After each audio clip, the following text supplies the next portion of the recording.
আজকে এত পরিমাণ গরম যে আপনাদের আপুকে আমি আর আজকে উপরে মানে আমরা যেখানে রান্না করি আপনাদের তো আমি দেখাইছি যে হচ্ছে যে মাটির চুলাতে যেখানে আমরা রান্না করি সেখানে আজকে আপনাদের আপুকে রান্না করতে যেতে দেই নাই, কারণ প্রচুর গরম, প্রচুর রোদ, ওইখানে রান্না করলে একদম শেষ। তো আজকে আমরা এখানে রান্না করতেছি। ওকে বললাম যে তুমি এখানে রান্নাঘরেই রান্না করো।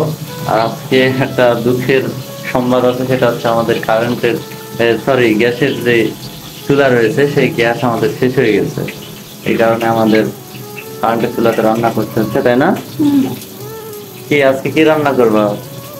আজকে করলা আলু মাছ দিয়ে ঝোল। আজকে করলা দিয়ে আলু দিয়ে মাছ দিয়ে ঝোল। তো আমি দেখতে আসলাম যে তোমার রান্নাবাড়ি কতদূর কি হচ্ছে, কারণ উপরে তো আজকে রান্না হলো না। আজকে যে পরিমাণ গরম, দর্শক আপনাদের কি বলবো। হ্যাঁ, আমি আবার মার বসানো ভাত খেতে পারি না, কারণ আপনাদের আপু আবার উপরে তারপরেও রান্না করতে আসছে। আর সুলতানা আজকে দেখেন এখানে যত এগুলো আমাদের ছিল, মানে গ্যাস শেষ হয়ে গেছে দেখে এগুলো পরিষ্কার পরিচ্ছন্ন করতে আসছে। মাছ ভাজা হয়ে গেল? তরকারিটা দিব তো, বেশি ভাজতে ভালো লাগবে।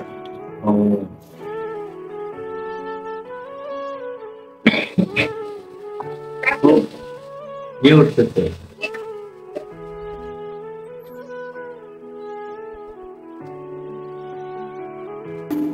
আপুরা, যারা সংসারী আপুরা আছেন তারা একটু সাবধানে থাকবেন। সংসারের কাজ অত বেশি চাপ দিয়ে করার কোনো দরকার নেই, রিল্যাক্সে করবেন, কারণ নিজের শরীরটা আগে।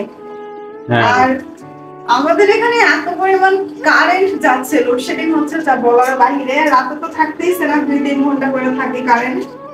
আল্লাহ, এত পরিমাণ কষ্ট হয়, রাতে ঘুমাতে পারি না। হ্যাঁ, আর সবচেয়ে বড় বিষয় হচ্ছে এখন হিট স্ট্রোক হচ্ছে। আমরা তো খাচ্ছি, আপনাদেরকেও বলবো যে আপনারা একটু মাঝে মাঝে একদমই বাইরে কেউ যাবেন না, আমরাও যাই না, কাজ ছাড়া একদমই বাইরে যাই না। আর আপনাদের ভাইয়া তো একদম সন্ধ্যায় বাইরে যায়। একদম সন্ধ্যায় আমি বাইরে যাই। আর একটু বেশি বেশি করে স্যালাইন খাবেন, তাই না? আর একদম বেশি ঠান্ডা পানি খাবেন না, যে অনেকে আছে ফ্রিজ থেকে ডাইরেক্ট পানি বের করে খায়, এরকম ঠান্ডা পানি একদম খাবেন না, এতে অনেক প্রচুর পরিমাণ ক্ষতি হয়।